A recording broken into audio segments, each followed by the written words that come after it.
Hello and welcome to my YouTube channel. इस video में मैं आपको पढ़ाऊंगी राजनीति का उदारवादी और मार्क्सवादी दृष्टिकोण, liberal and Marxist views of politics. यानी उदारवाद क्या होता है, मार्क्सवाद क्या होता है और उदारवाद में इसके कितने प्रकार है, सकारात्मक उदारवाद, नकारात्मक उदारवाद, मार्क्सवादी दृष्टिकोण किसे कहते हैं, ये सारी चीज़ें आपको इसमें जानने को मिलेगी। तो वीडियो में अंत तक बने रहिएगा और जानकारी अच्छी लगेगी तभी आप इसे लाइक करिएगा, चैनल को सब्सक्राइब कर लीजिएगा और इसे शेयर भी कर दीजिएगा। तो चलिए स्टार्ट करते हैं। यहाँ कुछ विद्वानों के विचार या कथन दिए हुए हैं जिससे कि आप लोगों को समझने में आसानी होगी। ठीक है, एक राजनीतिक सिद्धांत के रूप में उदारवाद जो है दो अलग तत्वों का मिश्रण है। ठीक है, दो पृथक माने दो अलग तत्वों का मिश्रण है। इनमें से एक लोकतंत्र है और दूसरा व्यक्तिवाद। यानी कहने का तात्पर्य यह है कि उदारवाद व्यक्तिवाद और लोकतंत्र का मिश्रण है। ठीक है, दो तत्व कौन कौन से है वो जिनका मिश्रण है उदारवाद, लोकतंत्र और व्यक्तिवाद। ये किनका कहना है? मैकगुवन का। ठीक है, अब तक के समस्त समाजों का इतिहास वर्गीय संघर्ष का इतिहास है, क्लास स्ट्रगल का हिस्ट्री है। स्वतंत्र व्यक्ति तथा दास, अमीर तथा सामान्य जन, भूस्वामी तथा भूदास, श्रेणीपति तथा दस्तकार, संक्षेप में उत्पीड़क तथा उत्पीड़ित। यानी जो शोषण करने वाले हैं और जो शोषित होने वाले, ठीक है, जो शोषण का शिकार हो रहे हैं, निरंतर लगातार एक दूसरे का विरोध करते तथा अवनरत कभी लुक छुप कर तो कभी खुलकर संघर्ष चलाते रहते हैं। इस संघर्ष की परिणति हर बार या तो समाज के क्रांतिकारी पुनर्निर्माण में हुई है या संघर्ष करने वाले वर्गों के सर्वनाश में। ये कहा था कार्ल मार्क्स ने। ठीक है, राजनीतिक चिंतन के प्रारंभिक काल से ही यानी शुरुआत से लेकर अब तक राज्य और राजनीति के प्रति जो विभिन्न दर्शन प्रतिपादित किए गए हैं उनमें प्रमुख है उदारवादी दर्शन, कल्याणकारी दर्शन, समाजवादी दर्शन, फासीवादी दर्शन और मार्क्सवादी दर्शन। इन सब में भी वर्तमान समय की दृष्टि से दो दर्शन, उदारवादी दर्शन और मार्क्सवादी दर्शन ही सबसे अधिक प्रमुख है, जिसके बारे में डिटेल में हम लोग इस चैप्टर में पढ़ेंगे। ठीक है, तो चलिए जानते हैं राजनीति का उदारवादी दृष्टिकोण, लिबरल व्यू ऑफ पॉलिटिक्स क्या है। उदारवादी दर्शन 17वीं सदी से लेकर अभी तक पाश्चात्य राजनीतिक चिंतन पर छाया रहा है। ठीक है, यानी वेस्टर्न पॉलिटिकल थॉट पर छाया रहा है। पश्चिमी यूरोप के देश और अमेरिका पर इसका प्रभाव सबसे अधिक है, लेकिन इसका सबसे व्यवस्थित विकास इंग्लैंड में हुआ है। ठीक है, सबसे व्यवस्थित विकास उदारवाद का कहाँ हुआ था? इंग्लैंड में। और पश्चिमी यूरोप और अमेरिका में भी ये छाया हुआ है, लेकिन सबसे व्यवस्थित विकास जो है कहाँ पे हुआ था? उदारवाद का इंग्लैंड में। क्लियर? इस उदारवादी दर्शन को भली भांति समझने के लिए यानी अच्छे से समझने के लिए आवश्यक है, जरूरी है कि इसे विकास क्रम माने डेवलपमेंट के सीरीज की दृष्टि से दो भागों में बांट दिया जाए। इस विभाजन की आवश्यकता जरूरत इसलिए है ताकि प्रारंभ में उदारवाद केवल मध्यम वर्ग, विशेषतः व्यापारी वर्ग के हितों का दर्शन था, लेकिन बाद में इसने एक ऐसे राष्ट्रीय समुदाय के दर्शन में परिवर्तित होने का प्रयास किया यानी कोशिश किया जिसका आदर्श सभी व्यक्तियों के हितों की रक्षा करना हो गया। उदारवादी दर्शन के दो रूप है, पहला है प्रारंभिक उदारवाद या नकारात्मक उदारवाद और दूसरा है आधुनिक जनतंत्रात्मक उदारवाद या सकारात्मक उदारवाद। ठीक है, उदारवादी दर्शन के कितने रूप है? दो रूप है, पहला है नकारात्मक उदारवाद और दूसरा है सकारात्मक उदारवाद। नकारात्मक उदारवाद को प्रारंभिक उदारवाद भी कहते हैं और सकारात्मक उदारवाद को आधुनिक जनतंत्रात्मक उदारवाद भी कहते हैं। ठीक है, तो चलिए देखते हैं कि उदारवाद का जो उदारवाद दर्शन के जो दो रूप है, नकारात्मक और सकारात्मक उदारवाद, ये क्या है? प्रारंभिक उदारवाद या नकारात्मक उदारवाद। ठीक है, प्रारंभिक उदारवाद या नकारात्मक उदारवाद, ये दोनों वर्ड जो है सिमिलर मीनिंग है। ठीक है, मतलब समान अर्थ है, इसलिए आपको कंफ्यूज नहीं होना है। नकारात्मक उदारवाद को ही प्रारंभिक उदारवाद यानी शुरुआत की उदारवाद कहते हैं। Negative liberalism. उदारवाद मुख्यतः यूरोप की दो महान क्रांतियों, सांस्कृतिक पुनर्जागरण और धर्म सुधार की उपज है। तो उदारवाद कैसे उपजी है? उदारवाद मुख्यतः यूरोप की दो महान क्रांतियों, पहला है सांस्कृतिक पुनर्जागरण और धर्म सुधार की उपज है। इसी के वजह से उपज हुआ है। ठीक है, 17वीं सदी में हॉब्स और लॉक के राजनीतिक चिंतन के साथ इसका उदय हुआ। हॉब्स ने मानव समाज की वैज्ञानिक विवेचना प्रस्तुत करते हुए उसे एक स्वार्थी व्यक्ति के रूप में चित्रित किया है। हॉब्स ने क्या कहा है? मानव समाज की वैज्ञानिक विवेचना करते हुए क्या कहा है कि वह एक स्वार्थी व्यक्ति के रूप में चित्रित किया है। यह स्वकेंद्रित व्यक्ति ही प्रारंभिक उदारवादी चिंतन की मूल प्रेरणा है। स्वकेंद्रित माने जो स्वार्थी लोग हैं वही शुरुआती उदारवाद यानी नकारात्मक उदारवाद चिंतन की मूल प्रेरणा है। इस उदारवादी चिंतन को आगे बढ़ाने में लॉक की भूमिका सबसे अधिक महत्वपूर्ण रही है। लॉक की मान्यता थी कि व्यक्तियों की इच्छाओं की पूर्ति एक संवैधानिक सरकार के अधीन ही अच्छी तरह हो सकती है। यह ऐसी सरकार हो जो संपत्ति और स्वतंत्रता की रक्षा कर सके, धार्मिक सहिष्णुता की नीति का पालन कर सके तथा जन सहमति पर आधारित नीतियों पर चले। हॉब्स और लॉक इस बात का प्रतिपादन करते हैं कि व्यक्तियों ने सामाजिक समझौते के आधार पर और अपने कुछ विशेष लक्ष्यों को प्राप्त करने के लिए ही राज्य की स्थापना की है। हॉब्स और लॉक जो विद्वान हैं इनका मानना है कि व्यक्ति ने सामाजिक समझौते सोशल कॉन्ट्रैक्ट के बेसिस पे और अपने कुछ खास लक्ष्यों को पाने के लिए प्राप्त करने के लिए राज्य की स्थापना की। इस प्रकार उनके समस्त चिंतन का केंद्र बिंदु व्यक्ति है। ठीक है, और राज्य संपूर्ण अंशों में तथा कुछ सीमा तक समाज की कृत्रिम संस्था है। J.S. मिल ने इस उदारवादी चिंतन के राजनीतिक पक्ष का प्रतिपादन करते हुए कहा कि प्रत्येक व्यक्ति को विचार स्वतंत्रता प्राप्त होनी चाहिए और इसे इस बात का भरोसा होना चाहिए कि उसकी इस स्वतंत्रता में राज्य और समाज के अन्य व्यक्तियों द्वारा कोई हस्तक्षेप नहीं किया जाएगा। उसने व्यक्ति के स्वयं के क्षेत्र में कार्य स्वतंत्र का प्रतिपादन करते हुए यह भी कहा है कि स्वयं अपने ऊपर, अपने शरीर, मस्तिष्क और आत्मा पर व्यक्ति संप्रभु है। ठीक है, क्या कहा है कि स्वयं यानी खुद अपने ऊपर, अपने शरीर पर, अपने मस्तिष्क पर और आत्मा पर व्यक्ति संप्रभु है, यानी उसका खुद का पावर है, कंट्रोल है। ठीक है, मॉन्टेस्क्यू, टॉमस पेन तथा डेविड ह्यूम आदि के राजनीतिक सिद्धांतों ने भी उदारवाद के विकास में योगदान दिया है।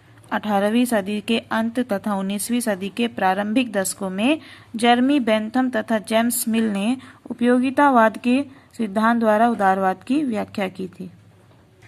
चलिए अब जानते हैं नकारात्मक उदारवाद का आर्थिक सिद्धांत क्या कहता है। उदारवाद के राजनीतिक पक्ष के साथ साथ इसका आर्थिक पक्ष भी महत्वपूर्ण है, इम्पोर्टेंट है। 1760 से 1830 ईस्वी की औद्योगिक क्रांति के दौर में फ्रांस के फिजियोक्रेट्स एडम स्मिथ, रिकार्डो और माल्थस आदि ने आर्थिक क्षेत्र में अहस्तक्षेप लेसिस फेयर का सिद्धांत दिया था। ठीक है, यानी कि अगर व्यक्ति अपना कुछ व्यवसाय कर रहा है आर्थिक क्षेत्र यानी वहाँ जहाँ पे अर्निंग्स होती है, ठीक है, उसमें अहस्तक्षेप यानी कोई इंटरफेरेंस नहीं होनी चाहिए, इस सिद्धांत का प्रतिपादन किया, लेसिस फेयर जिसको कहते हैं अहस्तक्षेप। ठीक है, इनके द्वारा स्वतंत्र समझौते, व्यापार, प्रतियोगिता, अर्थव्यवस्था, बाजार तथा बाजार की आर्थिक आवश्यकता बतलाते हुए आर्थिक कार्यों और आर्थिक क्षेत्र में राज्य के हस्तक्षेप का विरोध किया गया। उनका यह आर्थिक सिद्धांत इस विचार पर आधारित था कि आर्थिक जीवन और राज्य एक दूसरे से स्वतंत्र होते हैं। ठीक है, और यदि समस्त आर्थिक कार्य व्यवहार को स्वतंत्र प्रतियोगिता तथा मांग और पूर्ति के नियम पर छोड़ दिया जाए तो यह निश्चित रूप से श्रेष्ठ होगा। ठीक है, यानी कहने का तात्पर्य यह है कि कहा जा रहा है कि नकारात्मक उदारवाद का आर्थिक सिद्धांत यह कहता है कि आर्थिक रूप से व्यक्ति को स्वतंत्र छोड़ देना चाहिए, उसके समस्त आर्थिक कार्य को, जो इकोनॉमिक एक्टिविटी बिहेवियर है, उसको स्वतंत्र प्रतियोगिता, ओपन कंपटीशन और डिमांड एंड सप्लाई के जो रूल्स होते हैं, नियम होते हैं, उस पर छोड़ दिया जाना चाहिए, तो ये ज़्यादा अच्छा रहेगा। ठीक है, अब हम लोग नकारात्मक उदारवाद का मूल्यांकन करेंगे। ठीक है, यानी कि इसके महत्व, इम्पोर्टेंस और आलोचना, क्रिटिसिज्म के बारे में जानेंगे। नकारात्मक उदारवाद को परंपरागत उदारवाद भी कहते हैं, पहले ही मैंने बताया, इसलिए याद रखिएगा। ठीक है, इसका इम्पोर्टेंस देखिए, नकारात्मक उदारवाद का क्या है महत्व। 18वीं और 19वीं सदी में परंपरागत उदारवाद के कुछ लाभ देखने में आए। सबसे पहले उदारवादी चिंतन ने दास प्रथा पर प्रहार किया था और इस प्रकार मानवीय स्वतंत्रता यानी मानव की स्वतंत्रता तथा समानता की दिशा में महत्वपूर्ण योग दिया। दूसरा यह कि उन्होंने संसदीय संस्थाओं में सुधार और वयस्क के मताधिकार को अपनाने पर जोर दिया। ठीक है, किसने? नकारात्मक उदारवाद ने। इसका यही महत्व है कि नकारात्मक उदारवाद ने संसदीय संस्थाओं में सुधार करने का और वयस्क के मताधिकार को अपनाने पर जोर दिया। 18वीं और 19वीं सदी में इन उदारवादियों ने इंग्लैंड में 1832, 1867 और 1884 के सुधार अधिनियम पारित करवाए थे यानी लागू करवाए थे, जिनके आधार पर मताधिकार को व्यापक किया गया, है ना, और चुनाव क्षेत्रों का पुनर्गठन हुआ। मजदूरों की दशा में सुधार की कोशिश किए गए और नए औद्योगिक नगरों को लोक सदन में प्रतिनिधित्व प्राप्त हुआ। स्त्री मताधिकार की दिशा में उनका भारी योगदान रहा है।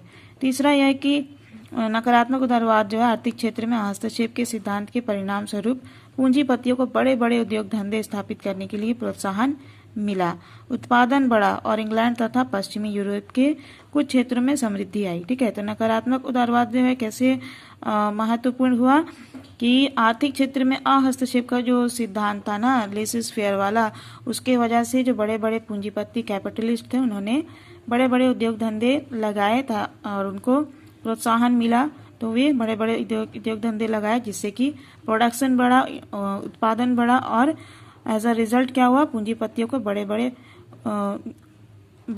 उन्होंने उद्योग लगाए जिससे कि उत्पादन बढ़ा और इंग्लैंड और पश्चिमी यूरोप के कुछ क्षेत्रों में समृद्धि आई यानी उनका डेवलपमेंट हुआ, इकोनॉमिक डेवलपमेंट। नकारात्मक उदारवाद जो था उसका महत्व तो था ही, साथ ही साथ इसकी कुछ आलोचना है यानी बुराई भी है कि, लेकिन देखो आलोचना क्या, लेकिन परंपरागत उदारवाद की आलोचना का पक्ष निश्चित रूप से बहुत अधिक भारी है। ठीक है, यानी बहुत बड़ी इसकी आलोचना है, बुराई है। परंपरागत उदारवाद यानी परंपरागत उदारवाद का अर्थ है नकारात्मक उदारवाद। ठीक है, नकारात्मक उदारवाद में सैद्धांतिक कमियां भी है और व्यवहार में उदारवादी चिंतन के परिणाम स्वरूप सामान्य जनता को अत्यधिक कष्टकारी स्थितियों का सामना करना पड़ा। परंपरागत उदारवाद की आलोचना के प्रमुख आधार निम्न हैं। पहला, उदारवादी चिंतन का मूल आधार एक असामाजिक व्यक्ति है जिसने अपनी मूलभूत प्रकृति के कारण नहीं वरन विशेष स्थितियों के कारण समाज और राज्य से नाता जोड़ा है। ठीक है, पहली इसका आलोचना क्या है कि उदारवादी चिंतन जो है इसका मूल आधार एक असामाजिक व्यक्ति है। ठीक है, जिसने अपनी मूलभूत प्रकृति के कारण नहीं यानी अपनी मूलभूत नेचर के कारण नहीं बल्कि कुछ खास स्थितियों के कारण समाज और राज्य से नाता जोड़ा है। मानव प्रकृति और उसकी प्रेरणाओं के संबंध में उदारवादी दृष्टिकोण नहीं था और उसमें स्पष्टता का भी अभाव था। इस प्रसंग में प्रसिद्ध वैज्ञानिक आइंस्टीन लिखते हैं, समाज के प्रति समर्पित होकर व्यक्ति अपने जीवन को सार्थक बना सकते हैं। व्यक्ति की असामाजिकता पर बल देकर एक स्वस्थ चिंतन का प्रतिपादन कैसे किया जा सकता है? तो परंपरागत उदारवाद जो है नकारात्मक उदारवाद, इसकी सबसे बड़ी आलोचना यह है कि व्यक्ति जो है स्वकेंद्रित होकर सोचता है, अपने स्वार्थ के लिए सोचता है और अपने स्वार्थ के लिए अपनी कुछ विशेष स्थितियों के कारण समाज और राज्य से नाता जोड़ता है, ना कि प्रकृति अपनी मानव प्रकृति के कारण। दूसरा यह इसकी आलोचना है नकारात्मक उदारवाद की कि ये उदारवादी राज्य को एक कृत्रिम संस्था और समझौते का परिणाम मानते हैं। ठीक है, लेकिन वास्तव में ऐसा नहीं है। नकारात्मक उदारवाद जो है ये उदारवादी राज्य को एक कृत्रिम संस्था, आर्टिफिशियल इंस्टीट्यूशन और समझौते का परिणाम समझते हैं, लेकिन वास्तव में ऐसा होता नहीं है। राज्य न तो किसी समझौते के परिणाम स्वरूप उत्पन्न हुआ है और न ही कोई व्यावसायिक ढंग की साझेदारी है जिसे इच्छा अनुसार भंग किया जा सकता है। तथ्य यह है कि राज्य उच्चतम मानवीय गुणों के विकास और महानतम आदर्शों की प्राप्ति में क्रियाशील एक शाश्वत संस्था है। ठीक है, यानी ये कि राज्य जो है वो मानवीय गुणों का विकास करता है और महान आदर्शों की प्राप्ति में एक्टिव रहने वाला एक संस्था है। ठीक है, तीसरा ये कि नकारात्मक उदारवाद का तीसरा आलोचना यह है कि इस उदारवाद में व्यक्ति को जिस प्रकार की पूर्ण स्वतंत्रता देने की बात की गई है वह तो मानवीय जीवन को एक प्रकार की पूर्ण अराजकता में परिणत कर देगा। ठीक है, क्योंकि नकारात्मक उदारवाद जो है उसके सिद्धांत के अनुसार व्यक्ति को पूर्ण स्वतंत्रता देने की बात कही गई है, लेकिन यदि मानव को पूर्ण रूप से स्वतंत्र छोड़ दिया जाए तो ये क्या होगा, पूर्ण अराजकता, यानी मानव जो है अपनी मनमानी करेगा और जो शक्तिशाली व्यक्ति है वो कमजोर वर्ग का शोषण करने लगेगी। ठीक है, तो ये अराजकता फैल जाएगी। तो ये भी हो गया नकारात्मक उदारवाद का एक आलोचना। समस्त समाज के विकास और सामूहिक जीवन की पूर्णता के लिए व्यक्ति की स्वतंत्रता को सीमित करना नितांत आवश्यक हो जाता है। ये मैंने आपको पहले भी बताया था कि समाज के डेवलपमेंट के लिए और सामूहिक जीवन की पूर्णता के लिए व्यक्ति की स्वतंत्रता को, लिबर्टी को जो है उसमें लिमिट लगाना, उसको सीमित करना बहुत ज़रूरी होता है।